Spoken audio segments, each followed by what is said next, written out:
Hello, welcome to the Sankofa Pan-African series. Today, we'll be celebrating the life of Phillis Wheatley, a poet, another African legend. Now, the girl who became immortalized through her poetry as Phillis Wheatley was captured around the area that constitute modern-day Senegal and the Gambia in 1776. She was kidnapped and transported to Boston in the US, where she was put up for sale and bought by a tailor who then gave her as a present to his wife. Although she is believed to have been about 8 years old when she was captured, the name that she was given by her parents at birth is lost to us forever because, like other captured people, she was not allowed to retain her given name. Instead, she was given the name of the ship on which she was transported, like cargo, into slavery. The name of the ship was the Phillis. She got the surname Wheatley from the family which bought her. Again, this was the tradition. Slaves were given the surnames of the families which owned them. Her autobiographer, Margareta Matilde Odell, who is responsible for most of what we know about Phillis Wheatley today, would like us to believe that when she was captured, she arrived in America without any knowledge of her past. Now, this is something that we should all question. Look around you and observe children of age 8 or even 7 and 6. Are they so completely unaware of their surroundings that if taken from where they are today to somewhere else, they would not remember any of their present life? I believe that as an 8-year-old child, the girl who was captured from Africa was old enough to have imbibed some of the cultures and the traditions of the area in which she was born and raised. I'll return to that later.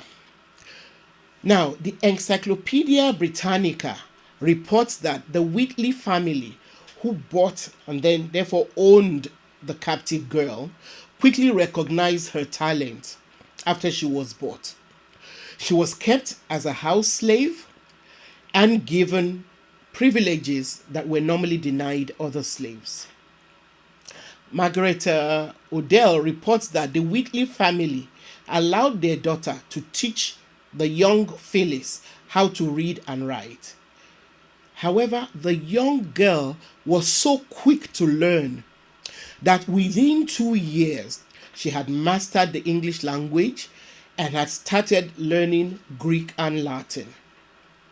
She mastered these languages at an incredible rate and started translating Greek and Latin classics like Ovid. This is something that people actually earn university degrees in order to be able to do. Anyway, by the time she was a teenager, she was writing her own poetry, which the Wheatleys helped her send for publication. Like I said earlier, Margareta Odell, who is the source of most of what is known about Phillis Wheatley's early life, believed that she was a blank slate when she got to the US. And here is a quote from what she wrote about Phillis Wheatley. She writes, and I quote, "She does not seem to have preserved any remembrance of the place of her nativity or of her parents, excepting the simple circumstance that her mother poured water before the sun at his rising, in reference, no doubt, to an ancient African custom. Now, as incongruous as the idea that Phillis Wheatley did not preserve any remembrance of her early life before her captivity sounds, a lot of scholars actually believe this biographer. While it is possible to argue that as a child of 8, her memories might have become fragmentary after a while and might not have completely reflected the level of sophistication of the cultural context that shaped them, my position is that as a prodigy, which Phillis Wheatley was unquestionably one, her propensity for such a level of sophistication must be taken into consideration. The fact that she was a prodigy is reflected in the way in which she quickly learned everything. And it is apparent that she was not just, an ordinary girl. She was an uncommonly brilliant girl. So that was why she was able to learn not just English, but Greek and Latin. So how could she have landed in the US without having learned anything from the context from within the oral culture in which she was raised? How could she have lived 8 years of her life having a brilliant a mind as she did without assimilating any of the cultural forms or models that surrounded her? And as researchers into oral tradition and oral cultures over time have come to accept, assimilation of cultural forms and models occurs at a much more rapid rate in predominantly oral cultures. Odell's claim that Phillis Wheatley did not remember anything about her life before being brought to America, we then led people to believe that she was only able to write poetry because she was influenced by neoclassical Western poetry, should be contested, because the same biographer actually contradicts herself. Now, in one breath, the biographer writes that she does not seem to have preserved any remembrance of the place of her nativity or of her parents. In the next breath, she writes that, excepting the simple circumstance that her mother poured out water before the sun at his rising, in reference, no doubt, to an ancient African custom. Now, my question is, if she did not retain any memory from her childhood, how could she have recalled her mother pouring libation to the sun? In addition, if you study Phillis Wheatley's poems, not only will you find that the sun plays a prominent role in them, but in another poem which is titled To the Right Honorable Williams, Earl of Dartmouth, it is apparent that she did not forget all about her life before her enslavement. This poem actually illustrates that Phillis Wheatley retained some vivid memories of her past life in Africa. She does not only recall her parents, but there are hints about how she was abducted. And I'll take a quote from that as well. I, young in life, by seeming cruel fate, was snatched from Afric's fancied happy seat. What pangs excruciating must molest, what sorrows labor in my parents' breasts. Stilled was that soul, and by no misery moved. that from a father seized his babe beloved. Such my case. And can I then but pray others may never feel tyrannic sway? End of quote. The result of the assumption that Phillis Wheatley had no recollection of her life before enslavement is such that people who have appraised her works have not even tried to identify the influences of her early life in Africa on her poems. Yet, we know that she was taken captive from the area around modern-day Senegal and Gambia, which has a rich history of oral culture through the jelly, also called griots in French. And these jelly or griots are people who are from ancient times, have produced celebrated oral poets, lyricists, and historians. The very fact that Phillis Wheatley started writing poetry a few short years after arriving in the US should really not surprise any serious academic. It is not far-fetched at all to say that she was influenced by the rich traditions of her native land. On the other hand, she did not appear to know any female poets in America, even though there were some female poets writing in Britain and a few, in the US, whose works might have influenced her. There's nothing in her biography to actually convince us that she met any of these writers. So if we're to, and again, if we're to go by the women writers, even today,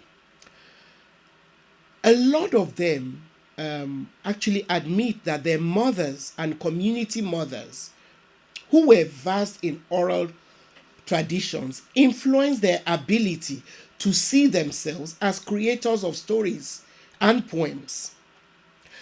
So is it so remote to then assume that Phillis Wheatley knew women who were jelly or griots in her native land? Or that she might have come from a family of verbal artists? In pre-colonial Africa, just as in present times, there were women who served as oral artists. Oral history, poetry, storytelling, and other spoken art forms are all ways of cultural expressions found in most parts of Africa.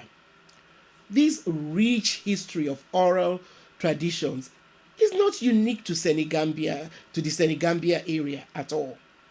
In most parts of Africa, traditional rulers and other aristocrats engaged artists who practiced highly developed and diverse art forms. However, principal among these art forms was the oral narration of societal, lineage, and personal history, which were performed in the most poetic language. For instance, every Yoruba ruler had a poet laureate, and in the same way, not only the aristocrats or the wealthy, but every Yoruba family had members who were well versed in their oriki. In the areas of modern-day Senegal and the Gambia, from which Phillis Wheatley was abducted, these oral artists are still famous today. As custodians of history, some of their detailed oral histories cover the span of thousands of years. It is through the oral arts of the jelly that the names of and feats of great kings and warriors like Sundiata Keita, Kelefa Sane, Buri Ndiaye, Omar Tall, and several others are known to us today. It is through songs and the oral traditions passed from one generation to the other that we know about the great feats achieved by these people. Anyway, back to Phillis Wheatley. Is Phillis Wheatley's life. As the first black person to publish a book of poetry in America, and possibly anywhere in the world, she generated a lot of attention. How unfortunately, the significance, of her role and struggles as a pioneer of African American literature, or even African literature generally. Yeah, and by literature now, I'm talking strictly about written, works. So she was a pioneer in that field. She was probably the first black person to publish a collection of poems of any work of any literary stature. Anyway, an inquisition was actually set up before her book was allowed to be released. The Inquisition was set up because the Western world was convinced of the intellectual inferiority of the black race.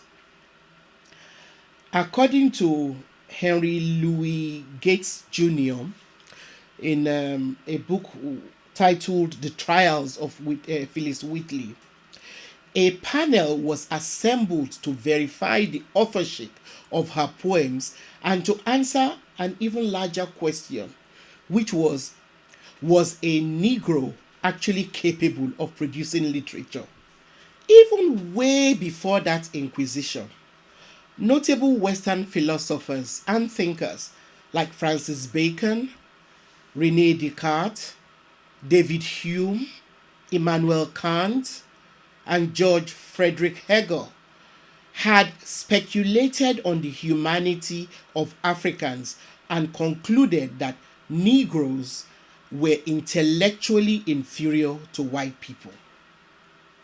So, as the first person to write a book that was approved for publication by an audience so skeptical of the capacity of her race, Phillis Wheatley was challenged not only to prove her intellectual capacity, but also that of her entire race.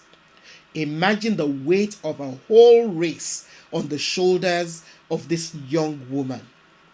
And boy, did she bear it with pride. The immediate response to the publications of Wheatley's first book was twofold.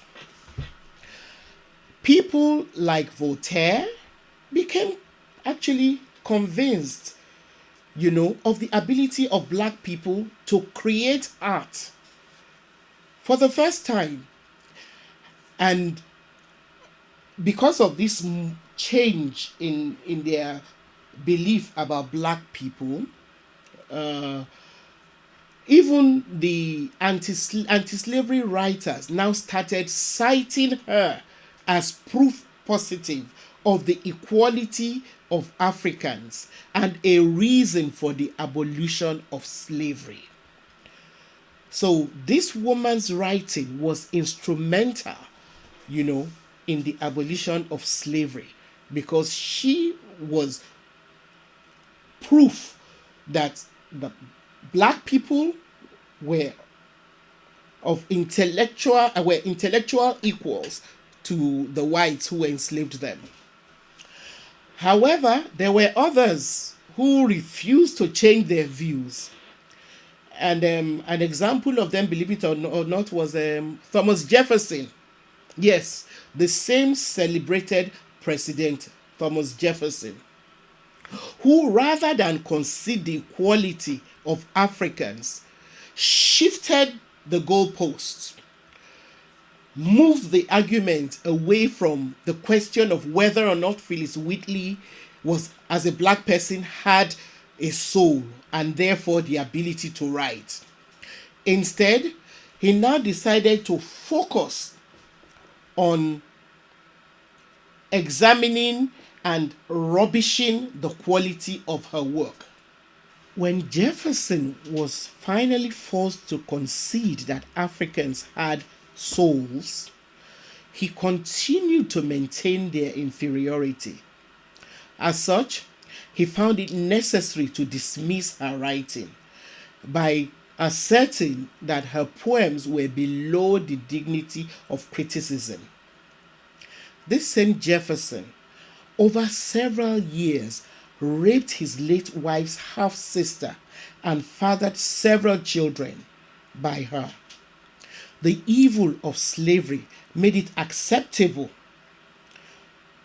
for Sally Hemings to be given as a slave to Jefferson's wife, even though they had the same father. And after the death of the wife, for Jefferson to molest this teenage girl, when he started fathering children with her and ended up fathering, many children with her and still holding her in servitude. Anyway, in spite of all the obstacles in Phillis Wheatley's way, she persevered in her writing. She died in Boston, Massachusetts on the 5th of December, 1784. Some of her poems include To Maecenas, On Virtue, On Being Brought from Africa to America, Goliath and Gath, Niobe in Distress for Her Children Slain by Apollo, from Ovid's Metamorphoses, An Answer to the Rebus, and so many more. Please look out for the complete writings of Phillis Wheatley. Her complete works are published in one collection titled The Complete Writings of Phillis Wheatley. Thank you once again for being a part of this. See you next time. Please subscribe if you have not done so, like us, and share this video with your contacts. Thank you.